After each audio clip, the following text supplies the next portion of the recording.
नमस्कार मित्रों, आज आपके लिए रॉकफेलर की कहानी पानी विच मीन प्यासी का अगला भाग लेकर उपस्थित हैं।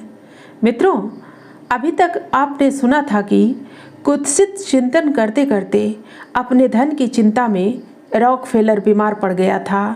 उसने अधिक चिंतित होकर खटिया ही पकड़ ली। दिन भर वह अपनी फिजूल खर्ची की बात पर परेशान रहता। उस हानि के विचारों ने मन में गुत्थी बनकर जीर्ण चिंता का रूप धारण कर लिया। धन की रक्षा और हाथ से यूं ही निकले हुए धन के पश्चाताप ने जैसे उसे पागल जैसा कर दिया। आत्मग्लानि के विचार उसे परेशान करने लगे। अब आगे मित्रों, अब आप ही बताएं, ऐसे जीवन से क्या लाभ। यह झांकी है दुनिया के सबसे अमीर आदमी के जीवन की। ऐसे रुपए या व्यापार से क्या लाभ जो मनुष्य का अंत ही कर दे। रॉकफेलर के पास अनाप शनाप रुपया था जिसे शायद वह गिन भी नहीं पाता था।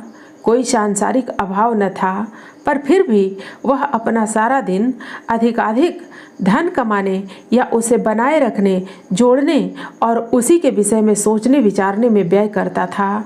और किसी कार्य के लिए जैसे उसके पास कोई समय ही नहीं था।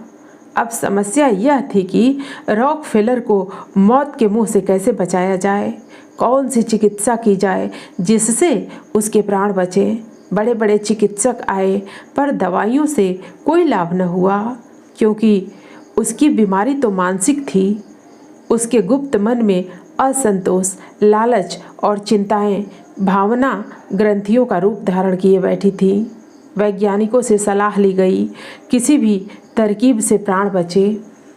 मनोवैज्ञानिक सलाह जिससे नया जीवन मिला।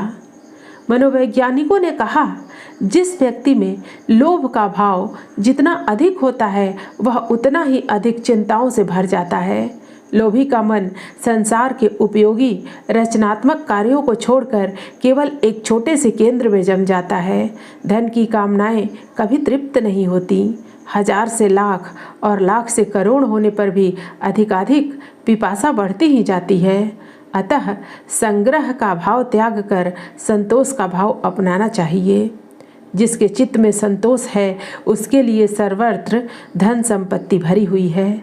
जिसके पैर में जूते हैं उसके लिए सारी पृथ्वी मानो चमड़े से ढकी है। संतोष रूपी अमृत से तृप्त एवं शांत चित्त वाले पुरुष को जो सुख प्राप्त है वह धन के लोभ से इधर उधर दौड़ने वाले बड़े से बड़े धनवान लोगों को कहाँ प्राप्त हो सकता है। रॉकफेलर के मित्रों को सलाह दी गई कि यदि उसे बचाना है तो उसका मन धन की अतृप्त कामना से हटाकर अन्य मनोरंजक विषयों की ओर लगाना चाहिए। रॉकफेलर के भागीदार गार्डनर महोदय ने उपर्युक्त सलाह को कार्यान्वित करने की एक युक्ति सोची। वह इस प्रकार थी। गार्डनर ने $2000 में एक पाल वाली नाव खरीदी। उसने स्वयं उसे चलाना सीखा।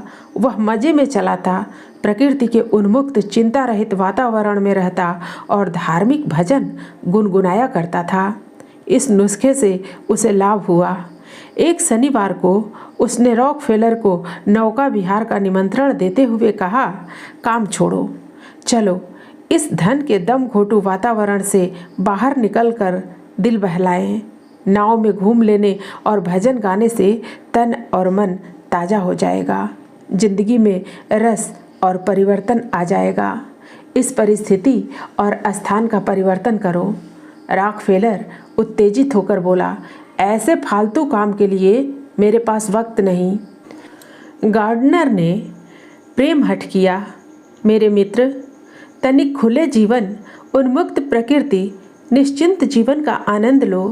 परमेश्वर के नाम में स्वास्थ्य की शक्ति छिपी है।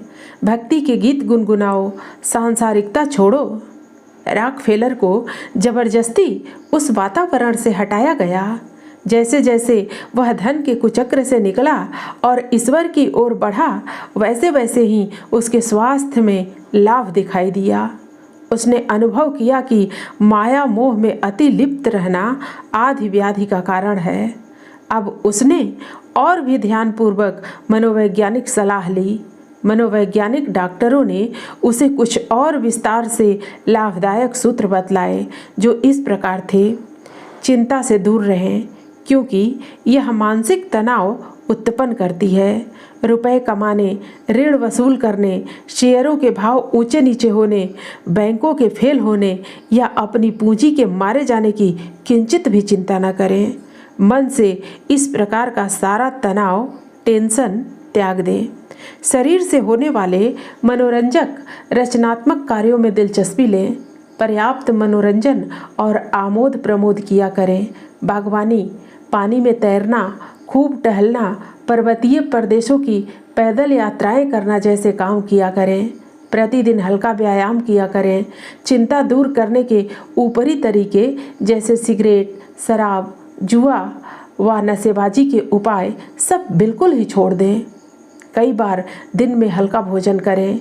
चाय, कहवा, मिठाई, नाश्ते इत्यादि छोड़कर हल्का और फल तथा दूध युक्त भोजन किया करें। मन को भय और लोभ के प्रबल आवेगों से बचाते रहें। संतोष और तृप्ति की शिव भावना और उदारता की भावनाओं का अभ्यास और प्रयोग करें। हानि लाभ दोनों ही स्थितियों में मन को पूर्ण शांत, संतुलित और अविचलित रखा करें।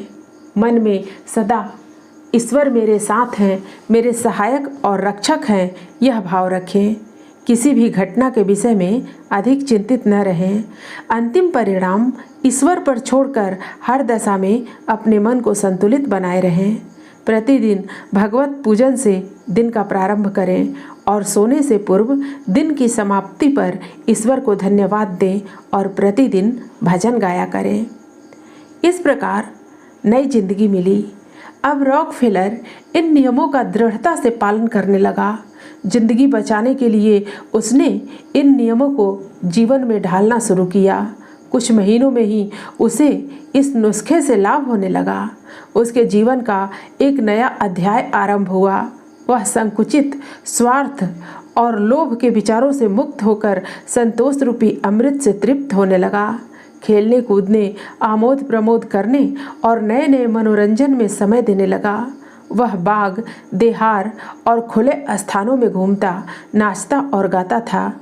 सबसे बड़ी बात यह हुई कि वह भौतिकवाद से हटकर आध्यात्मवाद, भजन पूजन, ईश्वर चिंतन और कल्याण भावना में रमण करने लगा।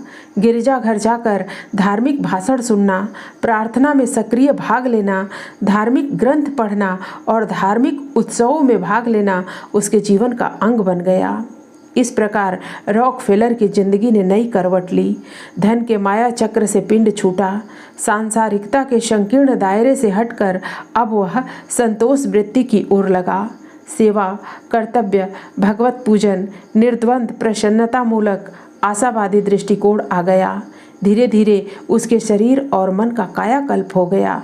खोया हुआ स्वास्थ्य और जीवन फिर लौट आया। जो व्यक्ति मौत के मुंह में जाने की प्रतिदिन बाट देख रहा था, उसे नई जिंदगी मिली, नया यौवन मिला और वह 30 वर्ष और अधिक जीवित रहा। रॉकफेलर ने अपनी इस नई जिंदगी के मनोरंजक संस्मरण लिखे हैं। उनके अनुभवों से कुछ काम की बातें यहाँ दी जाती हैं। मैं धन की चिंता से छूटा तो मुझे नई जिंदगी मिली। मैंने अनुभव किया कि धन के असंतोष से बढ़कर और कोई दुख नहीं है। मैंने गोल्फ खेलना सीखा। खुली हवा में सुबह शाम दूर दूर तक टहलने की आदत डाली। प्रकृति के वातावरण में रहने से मेरी चिंता भागी। मैंने अनुभव किया कि शराफत से जीवित रहने के लिए मनुष्य को बहुत थोड़े से पैसों की ज़रूरत है। धन संचय की चिंता त्याग कर मैंने अपने पास पड़ोस के साधारण व्यक्तियों के जीवन तथा व्यक्तिगत समस्याओं, उनके हर्ष, विषाद, दुख दर्द में सहानुभूतिपूर्वक हिस्सा लिया तथा उनके दुख दर्द दूर करने का उपाय किया। नयों से मेल जोल बढ़ाया। इन नए संपर्कों से मेरी चिंताएं कम हो गई। मैंने अपनी संपत्ति की चिंता छोड़ दी। मुझे अनुभव हो गया कि जीने के लिए सुरक्षा की दृष्टि से मुझे भविष्य में कपड़ा, भोजन और सम्मान सदा यूं ही मिलता रहेगा। इसलिए मैं प्रतिवर्ष कितना कमाता हूँ और कितना खर्च करता हूँ, इस हानि लाभ के विचार को मैंने त्याग दिया। मैंने अनुभव किया कि धन की अपेक्षा जीवन में और भी अधिक मूल्यवान बहुत से कार्य करने के लिए मौजूद हैं। कितना धन मैं कमा सकता था, इसकी चिंता छोड़कर अब मैं यह सोचने लगा कि मेरा कितना धन गरीबों के लिए सुख शांति, सेवा, आराम और आनंद खरीद सकता है। परोपकार और दान में मैंने करोड़ों रुपए वितरित करना प्रारंभ किया। अस्पतालों, अनाथालयों और पुस्तकालयों में बहुत सहायता की। इस प्रकार मेरी नई जिंदगी शुरू हुई और मुझे शांत, तृप्त और दीर्घ जीवन मिला। रॉकफेलर ने जीवन का जो नवनीत निकाला, उसे हमारे ऋषि मुनि बहुत संक्षेप में पहले ही इस प्रकार लिख गए हैं। तृप्त दीर्घ जीवन के अनमोल उपाय। स्मरण रखिए, मनुष्य की इंद्रियों के लोभग्रस्त होने से मनुष्य का मूल्यवान जीवन संकट में पड़ जाता है। याद रखिए, जिस मनुष्य के हृदय में संतोष है, उसके लिए सर्वत्र धन संपत्ति भरी हुई है। जिसके पैर जूते में हैं, उसके लिए सारी पृथ्वी मानो चमड़े से ढकी हुई है। अर्थात संतोष रूपी अमृत से तृप्त एवं शांत चित्त वाले पुरुषों को जो सुख प्राप्त है, वह धन के लोभ से इधर उधर दौड़ने वाले लोगों को कहाँ प्राप्त हो सकता है। असंतोष ही सबसे बढ़कर दुख है और संतोष ही सबसे बड़ा सुख है। अतः सुख चाहने वाले पुरुष को सदा संतुष्ट रहना चाहिए। संतोष ही सबसे बड़ा स्वर्ग है। संतोष ही सबसे बड़ा सुख है। संतोष से बढ़कर और कुछ भी नहीं है। इस संतोष की प्रतिष्ठा, स्थिरता निम्नलिखित उपायों से होती है। अर्थात कछुए की भांति जब सब ओर से अपने अंगों को समेट लेता है, तब यह स्वयं प्रकाश आत्मा शीघ्र ही भेद दृष्टि रूप मल को त्याग कर अपने ही स्वरूप में स्थित हो जाता है। जब न तो इसे दूसरे का भय रहता है और न इससे दूसरे भय खाते हैं, और जब यह इच्छा और द्वेष को जीत लेता है, तब इसे आत्मा का साक्षात्कार होता है। जब यह मनसा, वाचा, क्रमणा किसी भी जीव के साथ न तो द्रोह करता है और न किसी के राग ही करता है, तब इसे ब्रह्मा की प्राप्ति हो जाती है। इन महत्वपूर्ण तथ्यों का मर्म समझने से कोई भी मौत के मुंह से बचकर नई जिंदगी पा सकता है। चिंता छोड़िए, प्रसन्न रहिए। मित्रों, फिर मिलते हैं अगली प्रस्तुति में नई कहानी के साथ। धन्यवाद।